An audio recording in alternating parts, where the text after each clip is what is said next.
Chairman of the Senate Committee on Power, Steel Development and Metallurgy, Einaya Abaribe, wants distribution companies to address challenges militating against the success of the privatization exercise in the electricity sector.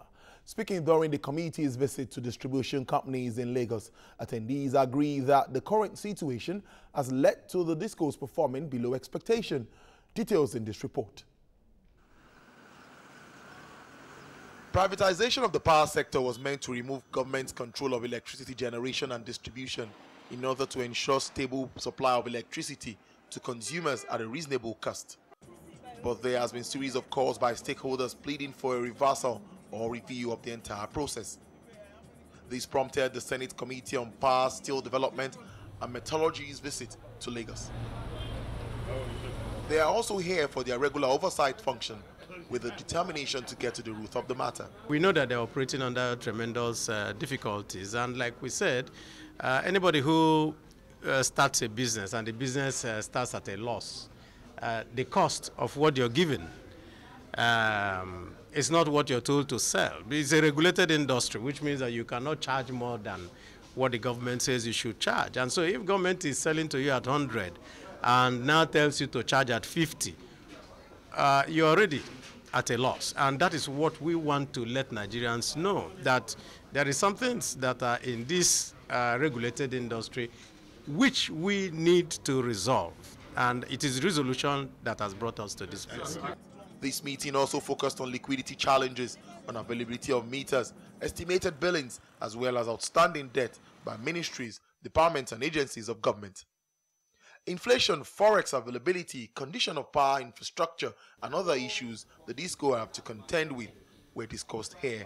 Whether it starts from tariff to issues of vandalization, to issues of losses within the sector, ensuring that tariff concerns are resolved. So we sat at the table, and I think the takeaway from today was, one, understanding that we have to communicate to the general populace more so that they understand what the issues are. And within ourselves ensure that we start to correct the faults one at a time, on both sides. So one of the things we also took away from today was the rhetoric of taking away the DISCO from the owners, is letting the public understand that it's not just a matter of that. It's ensuring that we're in this together and we must solve the issues we're in, because there's contractual obligations on both sides. Energy theft is also a major issue affecting efficiency of Nigeria's power sector. And the senators say they will enact laws to deal decisively with anyone found culpable. The response to energy theft, vandalism and all that is scattered all over different laws and different areas in our laws. And so we want to see whether we can consolidate them into one bill, and that will help everybody in the sector. Also help Nigerians to know that in any way stolen light, if you are in any way dealt or vandalized an equipment, that the penalties are very clear and cannot be applied at random. The meeting ended with the conclusion that the privatization process need not be reversed, but stakeholders must work with government to achieve and deliver stable and affordable power tonight.